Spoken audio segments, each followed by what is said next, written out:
Hey, Jeremy. Hello. Could you talk a little bit about meeting Philadelphia for the third time and what's some keys that you all have to do as far as on the defensive side of the ball? Yeah, well, I mean, it starts with number 26, so we got to be able to stop the run, stop him primarily. But like you said, we played these guys 3 times, so we know this team very well. We know their offense very well, so we're looking forward to it. What can you take away from slowing him down in the second half of the second game that you could translate to this game? I mean, Coach Wood has a good game plan as far as things, actions we'll take to help us stop the run. So, hopefully that translates over to how it did the second half of the second game that we played.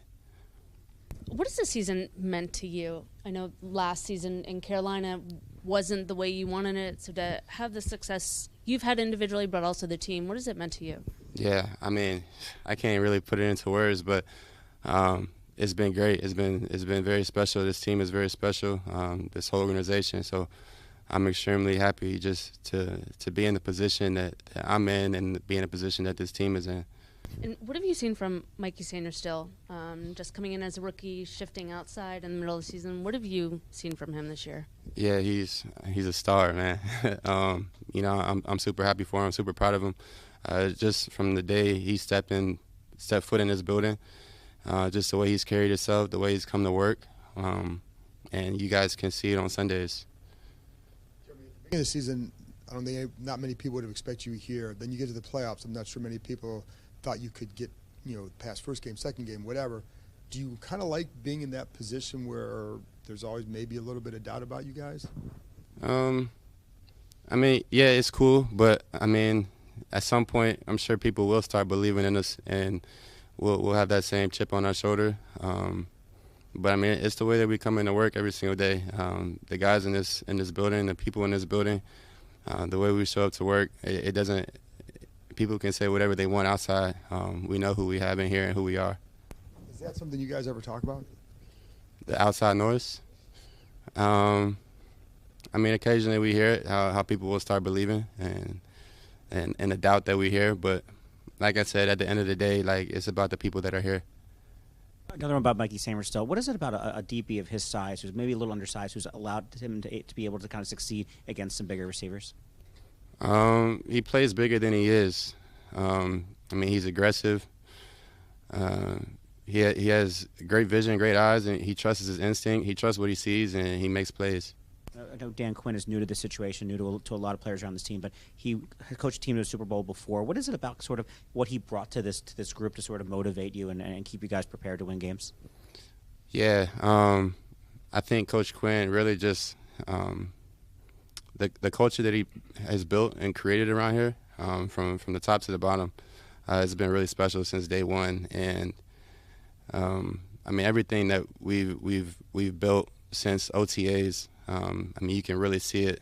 I mean, there hasn't been a change. There hasn't been like, oh, now we're here, now we start doing this. Like, we've always had the same mindset and same approach since day one.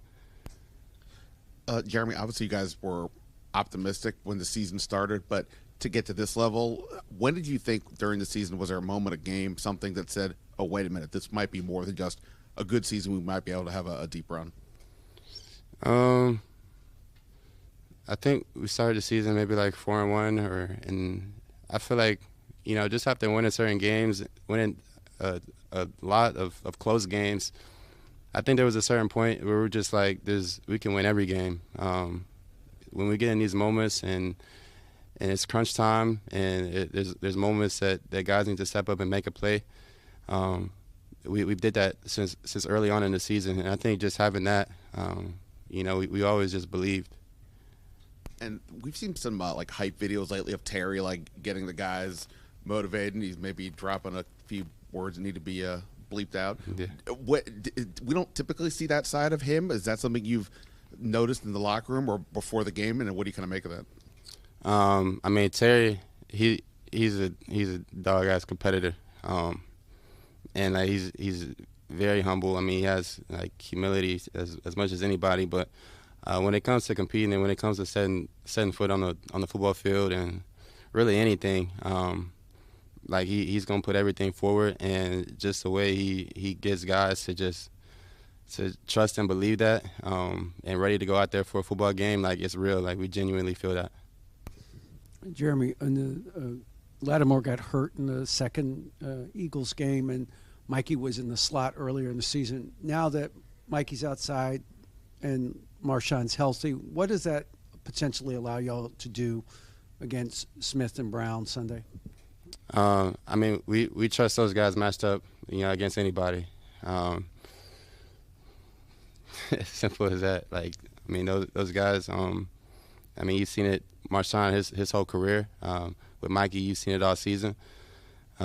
So, as far as matchups, on the outside, like we've got full confidence in them, and it really opens up everything else defensively.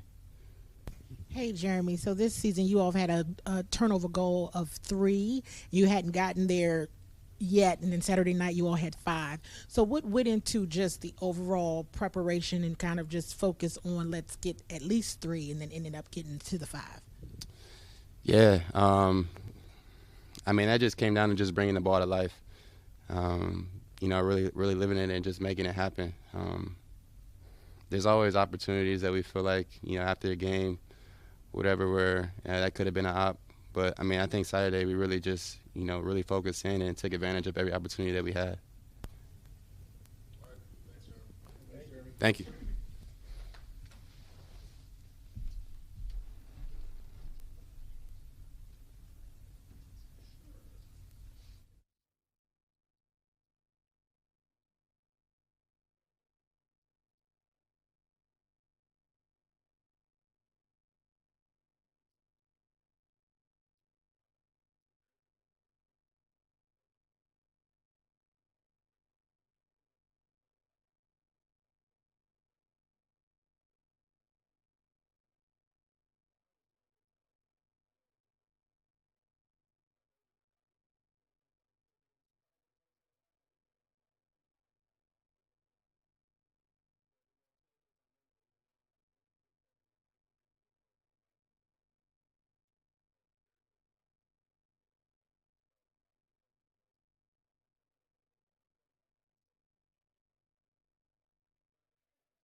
It's just snow back home.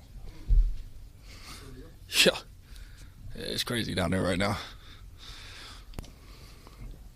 Jeremy, obviously, we talked before about you've been here for a while, and early in the year, it seemed like wait, is this really kind of happening? When for you did you realize that this kind of a run was conceivable?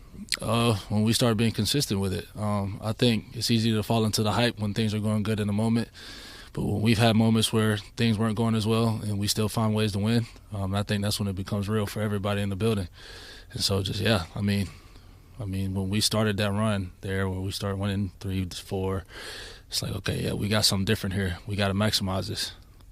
And with Terry, we've seen over the years, pretty relatively quietish guy, but then there's just videos of where he is the hype guy in the locker room or pregame or what have you. What is it like in those moments when he dials it up like that? Man, everybody listens, man. Like, I have a different respect for Terry because I've seen his journey here and I've watched it unfold and I've seen the person and player he's become over time. He's somebody that's never complained. He's never made excuses. He's always shown up to work and done things the right way, consistently. He's never been a me guy. He's never been any of those things. He's always been about just winning. And so when he talks, people listen, including myself, right? Like, when you have somebody like that that can lead by example as well as what they do on the field and what they do off the field, right? Like, everybody wants to, model that. That's the blueprint. And so, man, like, I love T. When he talks, like, I'm listening because I know that talk that he's talking from. Like, I come from that same cloth, so yeah, it's different. When Adam Peters hired Dan Quinn to coach this team, he said he was kind of the ultimate leader. He's been around. He'd coached a team to the Super Bowl. What have you seen in terms of Dan Quinn, the leader, over the past almost year that he's been around? Lead sled dog, man. Like, he is what he preaches, right? Like, it's different when people say things and then it's different when people do things, right? He does both, right? Like, he is who he says he is. Like, you hear Terry say that all the time, like, be who you say you are. He is that guy, right? And, like, he's a guy that's all about winning, and he's all about trying to find different ways to win, whether that's player input, whether that's other staff input, right? His ego's not too big for, winning. And so, like, the difference is just, like, when he has his mind set to things, like, he's set, right? Like, he challenged us to get our brotherhood as strong as we could, as fast as we could in the beginning. And that's what we did. And that role to people catching up to how good you were. And have they? Right. I mean, honestly, like, it just comes down to, like, when you believe outside noise, I think that can be misleading. Outside noise can be a false narrative. But when you have that confidence within, that's what really translates and transcends. Everybody in this building, whether they had it before or didn't, built that confidence within themselves and within each other to, like, this is the goal that we have, and it's very attainable. We just got to go out there and prove it. So everybody just had that belief, man. Like, there was no false, motivation from external factors. Everybody just looked in the mirror and said, I'm capable of doing this. And when you have a collective group that is thinking that way, good things happen. A lot of coaches have their sayings, their mantras. What is it about anybody, anytime, anywhere? Why is that stuck with you guys, you think? I mean, it's kind of self-explanatory. You can do it however you want to do it, wherever. Like, that's the mentality. Like, I think, excuse my language, when you say dog-ass competitor, like, I think that's what that means, right? It's like, it doesn't matter what the situation is, where we at, who we going against. Like, yeah, you got to come see about us. So, like, that's the mentality you have to have. I think as an ultimate competitor, that's what you have to think, right? Like, it doesn't matter who you're playing against. I mean, heck, I'm sitting up here. I was a 2-star recruit that went to South Alabama, right? But I turned myself into something different. But that's because of how I think about myself. And so, like, when you have a team that thinks that way, that's kind of the result that you get, is just a bunch of guys that's going to compete their asses off no matter what the situation is. I know Dan has really emphasized recovery throughout the season, training camp, during the season playoffs. How's that helped you guys to make this deeper run in the postseason? Man, I'll speak for me, just myself. Like, coming off of ACL, like, in 7 months, like, I think the biggest thing was the recovery, right? Like, it's a long year, and right, I didn't really have an off season last year because I was training all the way to get back. So I pretty much played football for an entire year this year. And so just having that recovery where I can take that time for my body, and not always just my body, but my mind too. Like, you got to be able to, like, turn it off and turn it on. And just having that time to where I could do that and just, kind of step away for a sec, take care of the things I need to be taken care of, do some rehab on my knee, whatever that might be, feeling a little achy, and then getting back to the goal. That's been huge, right? Because, a lot of the guys, you see it all the time, they can get burnt out. You can. It's a long year. You're going from pretty much July all the way through, this time of the year. So if you don't take that time for your body and to yourself, your body won't take care of you. Is it a full circle moment for you to have started your career in Philly and now they're standing in between you and the Super Bowl? Hell yeah. Yeah, man. I mean, like, that's I said this a while ago, but my career started there, but this place became my home. And so to be able to go back there and compete for a chance to go to the big dance, like, you can't draw it up any better. Like, that's what every kid dreams for, right? And so, yeah, man, I'm super excited, man, just to be able to go out there and just compete at the highest level, one of the biggest stages in the world, for a chance to help my team go win. Yeah, it's really, really cool moment, man. You don't get that a lot. What do you make of the way Coach Clay coaches special teams and going up against them in the last few years? What do you expect from the special teams battle in this game? Oh, man, field position, man. At the end of the day, that's what it comes down to. It comes down to just executing what we have going on. And outrunning and out-hitting, that's our mantra, We live by that, we die by that. And so, yeah, that's gonna come down to that. At the end of the day, these are NFC East games. We know how they go. They are very tight games usually. And so every play matters, whether that's special teams, whether that's kicks, whether that's, whatever it may be. Every yard matters in these type of situations. So, yeah, being at your best when your best is required. That's the mentality that I have and all these guys in here have, and just, helping our team win however they may be. Hey, Jeremy, Coach Quinn talks always about complementary football, all three phases of the team playing at one time, and you saw that last week. But you've played on this special team unit, led this unit and everything. How have you seen this special teams unit this year and headed into the playoffs? Man, some dogs, man. It's been cool, man. Like, it's been cool just to be able to see guys getting roles that they haven't really done before in their careers. We got rookies stepping up into roles that they've never really done and just owning it, right? And just trying to be the best at that role, right? Like, Detroit was a team that was ranked really high in special teams, and we kind of took that challenge as like, listen, like, we got to go help our team, however that may be, covering kicks, field position, whatever that may be. And so just to see those dudes hunt, man, like, it was cool. I was telling Izzo today, like, dude, like, it was a quiet game for me. I was dealing with double teams, fighting my behind off all game. But those dudes were hunting, man. So it's like, yeah, man, like, you want to take one person away, you got to deal with, 9, 10 more. And just the way that they go play, man, sometimes, like, it's cooler to watch that sometimes than to make the play yourselves, because you've seen the transition from OTAs and camp where guys were getting reps and they didn't really know what to do, and it's a new rule now, and then, like, you turn on the tape, 18, 19 weeks later, and it's like, yo, these dudes are humming. And so, yeah, it's been cool just to see, man, have guys like Ballore, man, like, vet guy that's done it at a high level for years, man. Like, me and him have competed against each other. I didn't even know him, like, personally, when he was in Seattle. And so just to have him on my team now and we kind of brainstorm off each other, man, it helps the unit, right? Because it's like, we're trying to be the best that we can be so we can help our team in whatever situation that may be. We get the ball out. We get started at the 20. That's momentum. And as you guys all know, football is a momentum game, man. Like, it's all based off of that. So, like, if we can create that juice for our team, then, yeah, we're doing our job. Hey, good afternoon, Jeremy. What's up, brother? Not much, man. To most of us out here who've never played the game at your level, we look at special teams and it all looks very much the same. How different is Coach Izzo compared to other special teams coaches you've had? Man, high energy guy. Like, when I first signed here, coming off my knee, right, it was kind of uncertain what it was going to look like.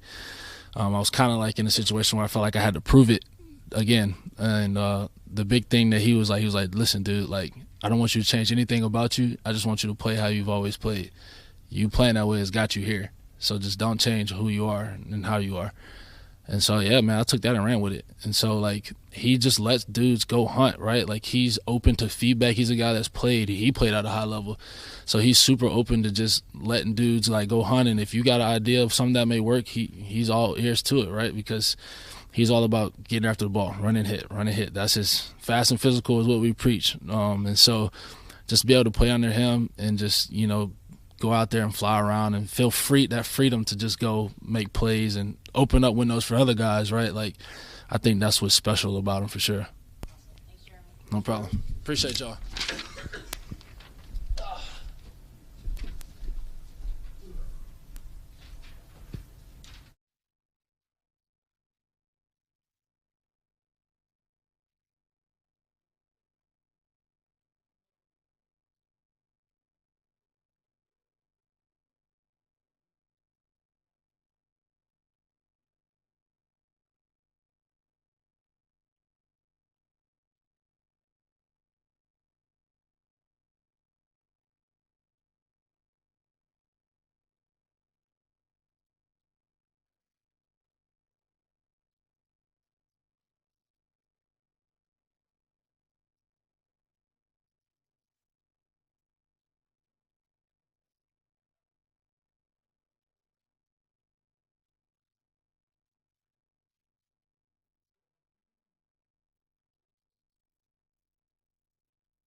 Offense, and how, if at all, is it different from the first two times you saw them? Yeah, you know, they have weapons everywhere.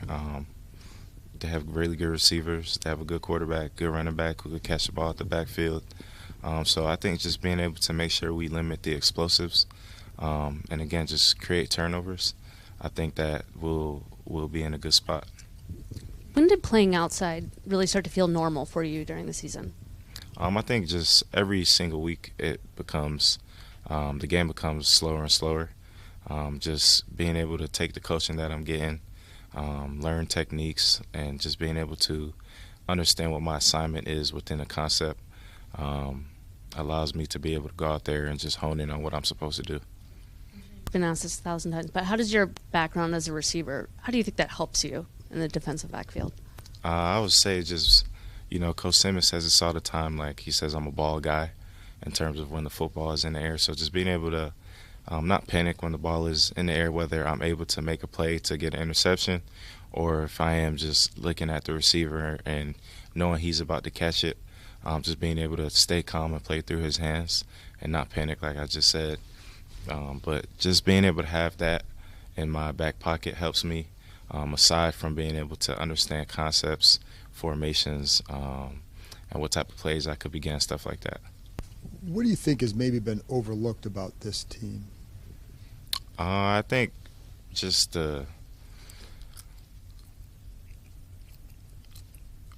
how dominant that we really are. I think we're underestimated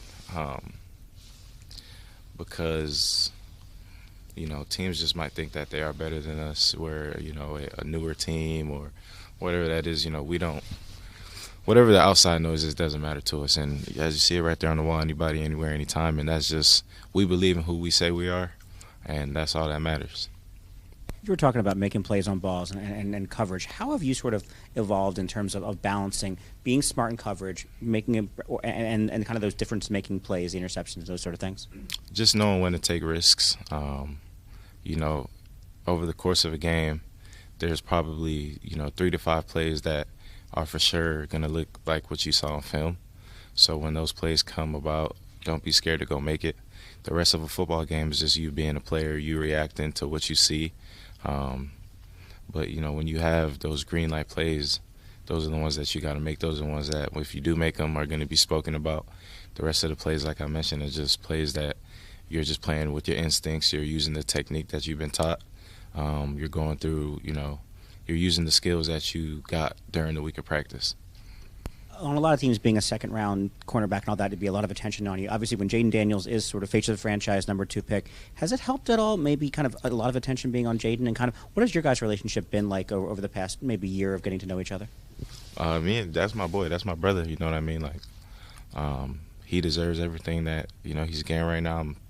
I'm happy for him. I'm super happy for him, and I'm glad that I'm on the same team as him. I could tell you that much.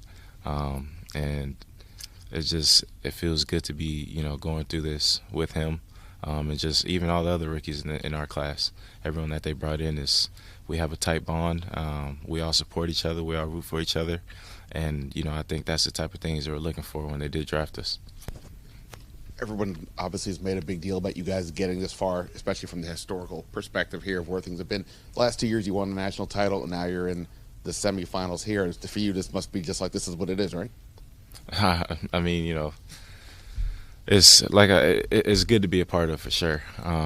You know, what we did in college was great. I'm glad I was able to leave on that note, and you know, currently, you know, being in this position, I'm definitely not going to take it for granted, because through experience of other guys on the team, just what they've talked about in terms of what it feels like to be on the other side, that's definitely something I don't ever want to experience. So to come in and have this be my standard is, you know, definitely still focused on this season. But for the future, just if this is the standard that, you know, I've been able to come into, that's a standard I want to continue to have moving forward. And with Devontae Smith, what's the biggest challenge going up against a guy like that for you? Obviously, speed guy. What's the biggest challenge? You know, he's a great route runner. I think he also has great ball skills. So I think the challenge this week is just going to be able to, you know, just be sticky in coverage, stay true to my technique, hold my technique longer, and just, you know, just get up there and just, you know, be physical at the line. And, you know, he's going to make some plays. That's what good receivers do. So just, you know, next play mentality, and just, you know, whoever could go longer for 4 quarters straight, that's what it's going to come down to for me, Marshawn, Noah, you know, all the DBs that we play and whatever receivers we go against. You're always going to be linked to Eagles cornerbacks Quinyon Mitchell and Cooper DeJean. You're also part of a draft day trade for Cooper. Do you have any relationship with those guys, and what's it been like being a part of that same rookie class? You've both had very successful seasons. Yeah, you know, those are 2 of my friends. I actually trained with Quinyon during the off season. And Cooper, of course, you know, playing against him in college. But, you know, they're two great guys, 2 great corners as well. So just, you know, what they're doing over there in Philly is, you know, I'm happy for them. I'm glad that they're having success. You know, I don't really pay attention to all the comparisons, and, you know, it is what it is. People like who they like. I'm just glad that we're all able to be contributing and making an impact on the teams that we're on. And I'm glad we get to go against each other again this upcoming Sunday. So, you know, I'm just hoping that we all go out there and make plays, of course. I hope the plays we make over here on this side matter a little more when the game's said and done. But you know, I'm always going to be rooting for them, wishing them success. Hey, Mikey. So one of the many things that Coach Quinn talks about is not getting too high, not getting too low. And how are you all just staying? It just seems like, of course, after the game you all are excited, but then it's just business as usual. So how are you all just maintaining that level-headedness in preparation for an NFC Championship game? I would say just understanding, like, you know, to get to where you want to be, there's a certain way you have to act. And you have to be able to move forward, whether it's a win, whether it's a loss. You have to be able to move forward. You enjoy the win. You learn from the losses. Of course, you learn from the wins as well, but you have to give yourself that 24-hour rule. And when Magic Johnson came here to speak to us, he said you have to fall in love with the process of winning. And, to be a winner, you have to be able to take every opportunity and grow from it. So how can you grow from, the last win? How can you grow from the last loss? What did you learn about yourself? Just being able to take whatever you learn, improve, and understand moving forward that there's more to be done. There's more work to be done, and not being complacent. So for us, it's just we know what the end goal is, but we can't get to that end goal without getting through the week-to-week process, the day-to-day process. So just being able to, wake up every day and maximize each and every 24 hours that we get to getting towards that end goal, we have to make sure we do exactly that.